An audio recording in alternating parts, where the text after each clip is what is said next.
welcome back to Catholic Reboot. This episode is called The Blessed Mother or the American Housewives. And the reason I say that is the model for women should always be our Blessed Mother, right? So why do I say that? Well, if you think of the holiest of all women ever created, you would say the Blessed Mother. And what did she demonstrate as a woman, right? Did she demonstrate that she had to have the latest fashions, that she had to have the latest clothes? No, she was entirely consumed with Christ, right? So in the episode I had about Our Lady of Seven Sorrows, her entire life was to the devotion of her son, Jesus, and she suffered alongside of him.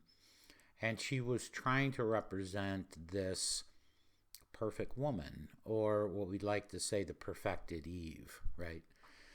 And when you look at the demonstration of women today, and let me use the Kardashians or all these various American housewives where they're all so glamorous and have all these redones, the redone noses and face and Botox and buttocks and everything is look at me, okay?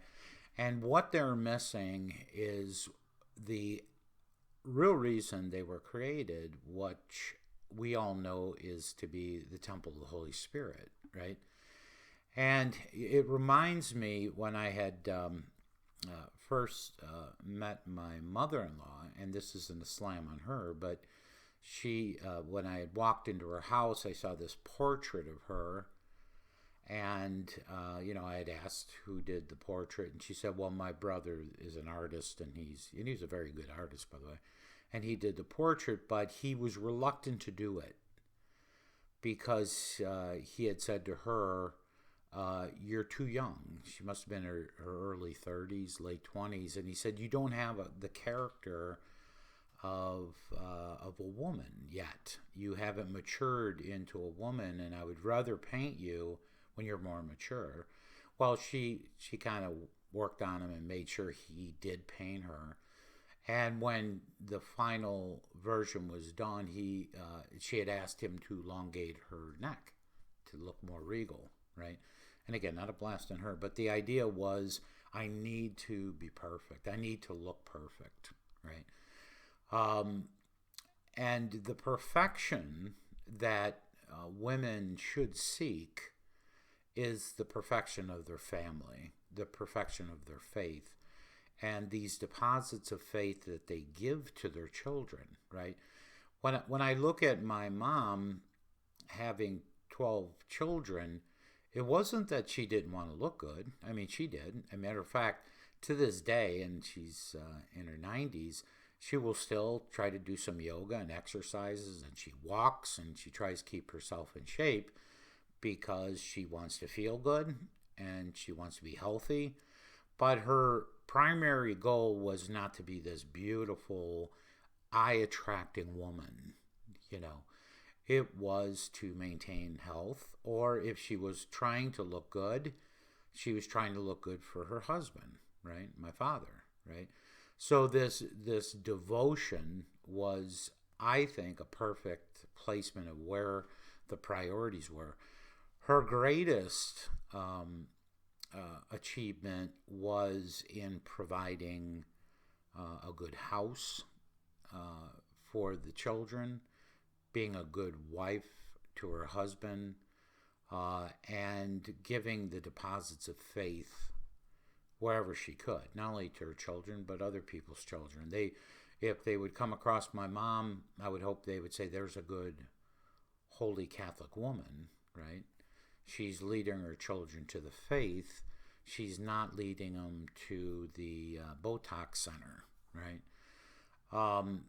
And why is this so important today? And it really troubles me because I look at the mothers today, and they're all tattooed up. They're in the latest clothes. They want to be as hip as their children. They want to stay relevant in a modern sense, and they forget that their purpose is to set an example, right? First and foremost, a woman is to set an example as early as being before marriage, right? That they're supposed to show or demonstrate being a good Catholic woman, right? Abstaining in certain things, saying no to certain things, and then living their faith, not putting their faith in a bucket and saying, well, yeah, I'm Catholic and I'll do the Catholic things like go to Mass. But other than that, I'm so consumed with the culture that I will compartmentalize my Catholic womanness and then go be this modern woman, right?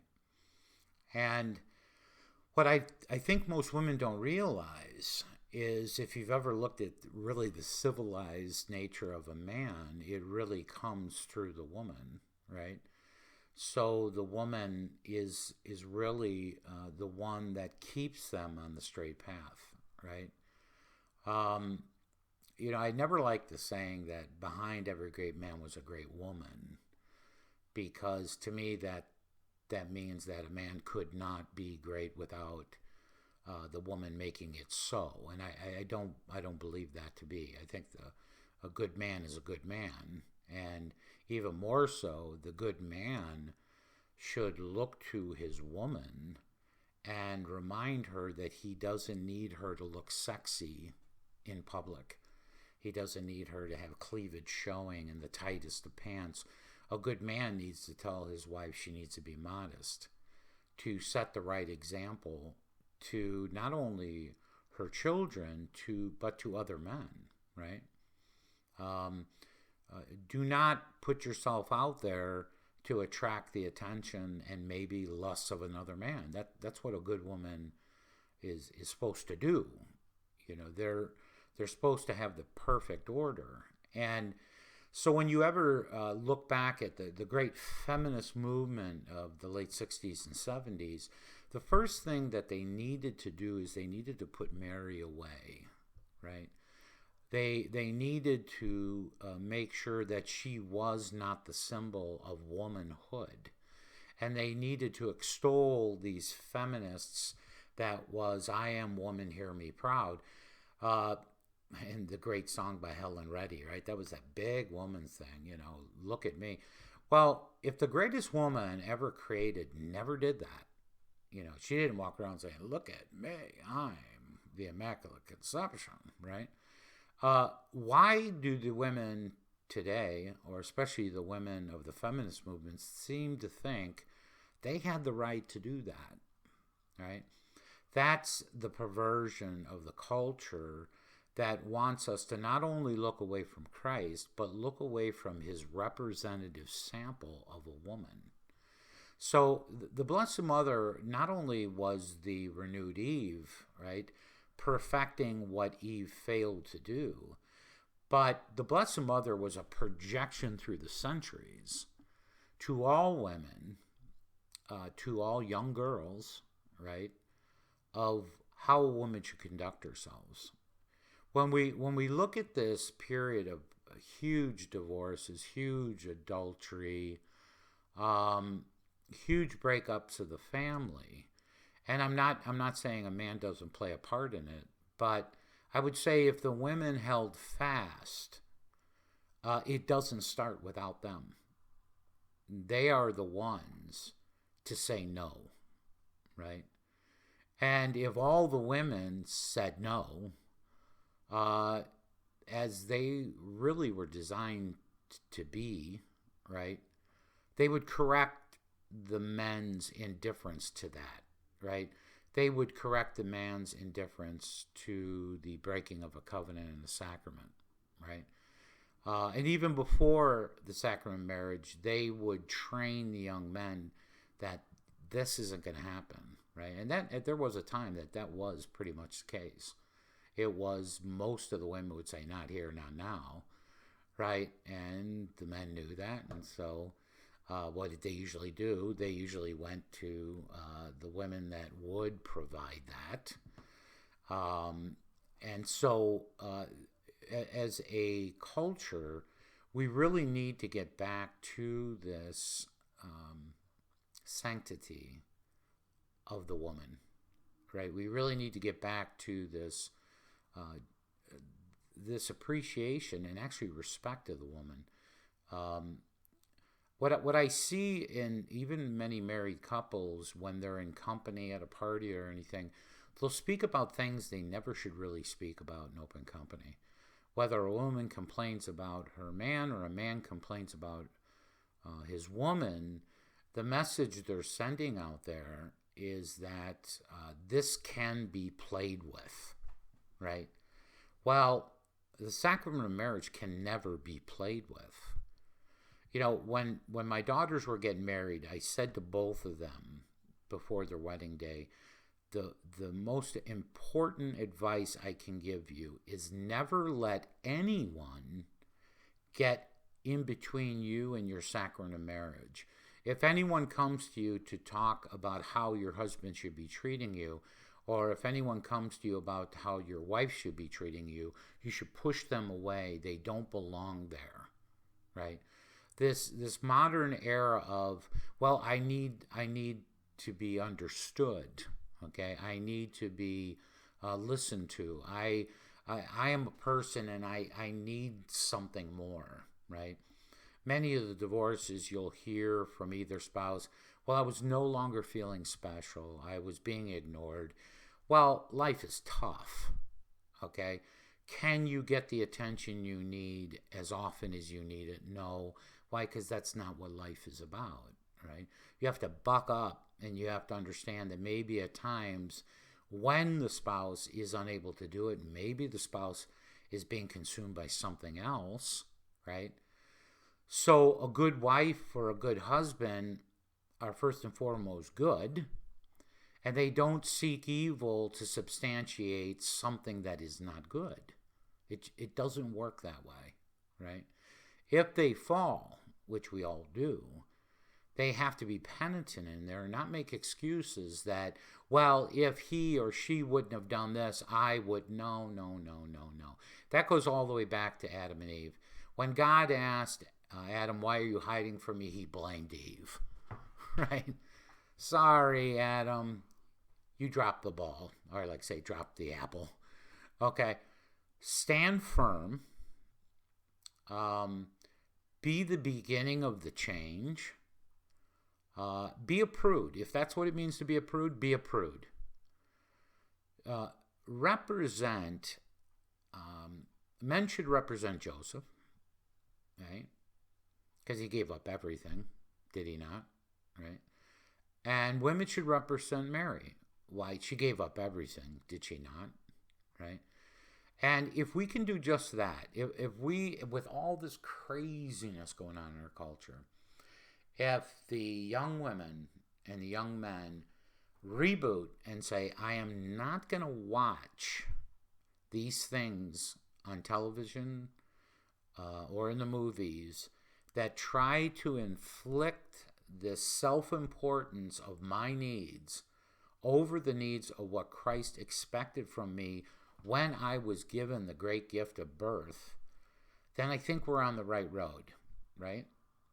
So again, this is a short episode, but it appalls me when I see young women walking around looking very inappropriate with the way they dress, or when I see their mothers walking around tattooed to the neck, or representing anything but a good holy mother.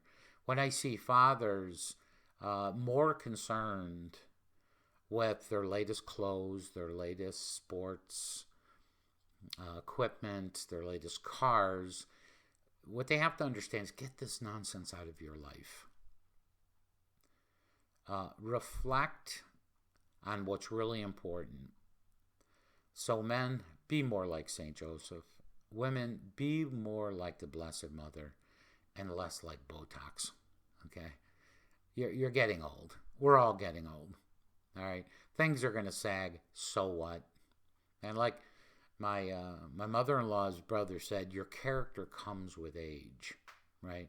I do mean this very sincerely. When I see an older woman, I see something that's more appealing because I see experience in that face. I see wisdom in that face. If they're heavy, they did some heavy lifting in their life.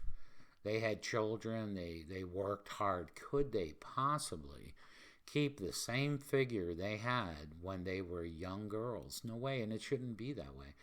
They're more beautiful in the wrinkles of their faith and the extra weight on their body. Not that they should become obese. I mean, they try to contain their weight, but as they get older, it's just that much more difficult. And I would like to say that the husbands, when picking the wife, should not look to the beautiful face or the beautiful figure, but to the beautiful soul. And as their spouse becomes older, look at the soul.